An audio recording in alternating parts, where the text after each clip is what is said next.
wallahi anis qarshii Itoophiyaa 300 namaaf liqeessee dhabe. Baay'ee nama gaddisiisa. Viidiyoon kun si fayyada waan ta'eef hanga dhumaatitti caqafadhu obboleettii koo obboleessa koo. Ani hamma argetti obboleeyyan keenya karaa afuriin nyaatamaa jirtu. Innis maali jechuun keessaniin oolu karaa afran keessaa. Komentiin akkanaa hedduutu kabarraa'u jira. Viidiyoo asiin dura hojjedhe tokko keessatti namoonni hedduun hin nyaatamne karaa hawaalatiin namaa liqeessine waan akkasii ka jedhu baay'eetu jira. Kan dirhama 12,000 nyaatame viidiyoo aan hojjedhe san jalatti barreesse jechuudha namaaf liqeessite mijaayoo wayii. Hedduutu jira mallaqa 3,000 4,000 amma qarshiin 1,300 jechuun dirhama 10,000 ifaajee isii waggaa tokkooti jechuudha. Mallaqni kun immoo akkamitti akka dhufu hundi keessanuu ni beektan. Dalagaa biyya ormaa hirriba dhabdee osoo rafuu barbaaddu osoo bashannanuu barbaaddu bashannana dhiiftee osoo maatii kee ijaan arguu barbaaddu maatii kee ijaan arguu dhiiftee fidda. Mallaqni kun lafaa hartee hin finne obboleettii koo. Osoo uffata kee uffatuu barbaaddu uffata kee dhiiftee yuunifoormii ambaa uffattee osoo hin bareeda jette akkati yaa'anii jijjiiramee in gammade jette uffata kee uffattee madaamiin ta'e osoo siin uffachiisin. Dhiira soo ta'e bakka hojiititti osoo siin heeyyamamin akkanatti fidde mallaqa kana. Mallaqa kana immoo karaa afuriin nyaatamaa jirtan.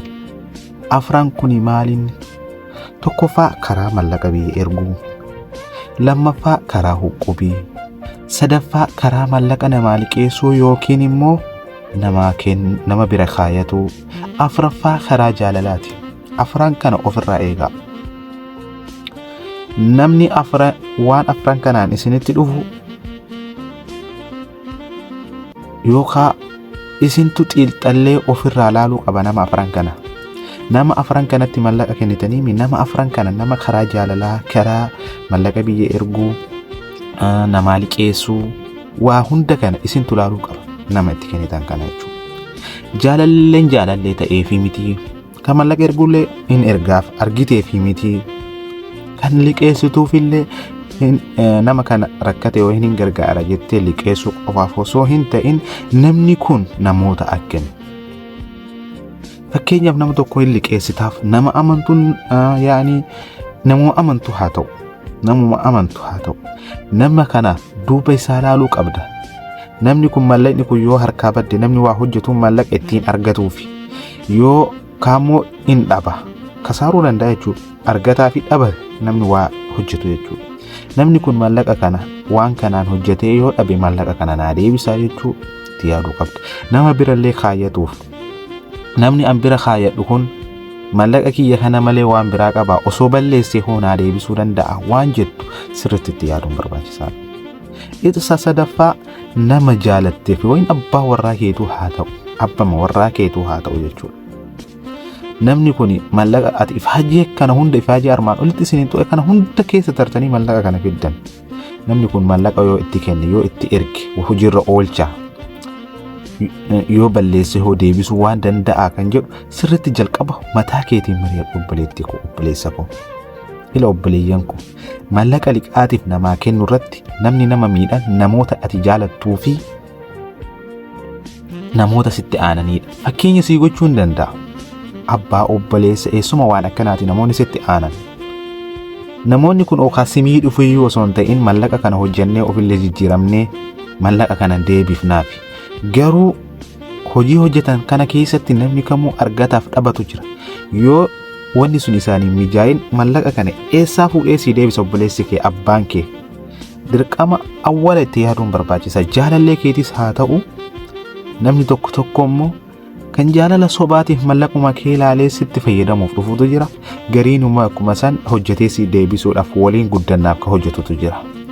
Isin kana hundaayyuu xiinxalluu qabda.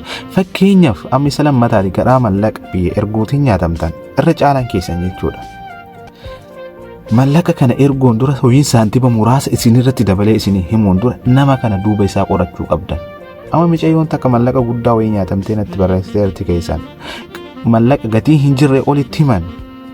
Gatii hin jirre ol kanaaf jettee isiin hafuuftee mallaqa qabdu calawu gooteetti ergite. Komentii maan natti tolee deebisuu dide amma komentii san inni dhabee osoo irratti hojjedha jedhu jechuudha. Isiniif akka barumsa ta'uufi malee wanni kun nan fayyadu. nan beeka. Isin saanti bal'aaliin obboleettiiti maallaqa kee guddaa sallaali oo ka saantimni 50 oo ka qarshiin takka waan guddaa miti. Nama beeytu, nama amanamaa, nama boru waqasteerraa fudhachuu dandeessu, nama ganda isaa beeytu, nama akkasii ta'uu qaba. Sibbalee innaa waan akkasiiti sirriitti of eegaa. Nama waa 4 kanaan nyaatamaa jirtan, waa 4 kana sirriitti eeggadha. Maal isiniin jedhe? Karaa hawaalaa,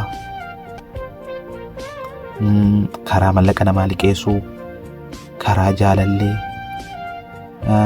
oyin karaa huqubii, waa 4 isiniitu qimata duree irratti jechuudha.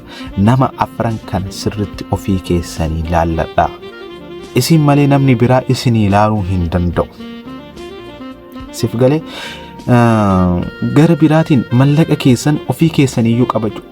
Aboo ati sa'a 24 dhaabattee waggaa 4 mana arabaa dhaabattee waggaa 6 mana arabaa dhaabattee mallaqa kee qabachuu dadhabdaa?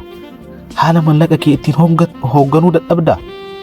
Mala hedduun hoogganuu dandeessa, mallaqa kee qabachuu dandeessa. Mataa keetiitti akaawuntii keetiin qabachuu dandeessa jechuudha. Yoo mallaqa qabachuun nama bira malee minaamin kayyattee namni gariin osoo jiin hin gahin faa madaam irraa fudhatee namatti erga.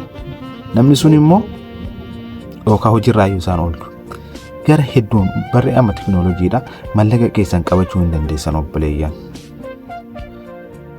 As biyya yoo galte akaawuntii mataa keetii banadhu, mobaayil baankingii banadhu, mallaqa kee nama erguu fi barbaaddu akaawuntii keetii irratti galfattee achi nama asuma teessee mallaqa kee erguu hin dandeessa. Abbaa feete waan feete bitachuu dandeessa. Itoophiyaa irratti harka kee jira, mobaayil baankingiin ofii dabarsita. Barri bara akka durii sanii miti. Dhayixee mallaqa baankii baasuu hin qabdu, mobaayil baankingiidhaan dabarsita. Namoonni hedduun akkasuma fayyadaman. Akka biyya jirruutti fayyadamna. Nu amma marti keenyaa akaawuntii mataa keenyaa hin qabna. Nigdi baankii jechuudha. Asumaa dabarsina waan jiru waan jaalanne asumaa dabarsinaaf namaa ergoo barbaanne asumaaf dabarsinaaf akaawuntii namni nutti kennate. Innaa atis gochuu hin dandeessa. Asittis hoo barbaadde namni ID qabdan, ijoolleen ID qabdan akaawuntii keessan banachuu dandeessan. Yoo hin madaamii teessanii wal taatanii mana baankii dhaqxanii namoota keessan 3,000 oloo isinii goote banachuu dandeessan. Yoo immoo mala yoo sanis hin ta'uu hin danda'u hayyatoon taate yoo waa banachuu dandeessan karaa onlaayiniitiin banachuu dandeessan. Mallaqa keessan achirratti isinii galchuu dandeetti madaamii teessan. Innaa nama 4 isiniin jedhe waan 4 kana sirriitti of eegaa. Nama qubii waliin seentan fa'a, namni ijoollee eessaa baatee yoo waliin beeyne qubii jettee waliin seenta inni taraa ofii fudhatee achi mochuun takki fiizaa irra dhumata. Innaa waan 4 amma isiniin jedhe san sirriitti irraa of eegaa isiniin jedha. Isinitti haa tolu. Assalaamu alaikum. Viidiyoon sa'aatiin isaan harkaa deema waan ta'eef innaa asuma irratti gabaabsa. Yaada tokko isiniif qoodaa. Akkasumas inshaallah namoonni tajaajila adda addaa nurraa barbaadan, namoonni fiizaa dalagachuu barbaadan jechuudha. Fiizaa firii kaampaanii mataa kennatiin isinii dalayna jechuudha. Isa lammataati immoo namoonni eessallee as keessa deemuu barbaadan, taaskii wayin karaa liiftii barbaadan heeloo jedha. Waan kam kaargoo biyya erguu barbaadan nu dubbisaa. Assalaamu alaikum warahmatullahi wabarakaatuh. Lakkoofsi kiyya duwwaa 56455 72.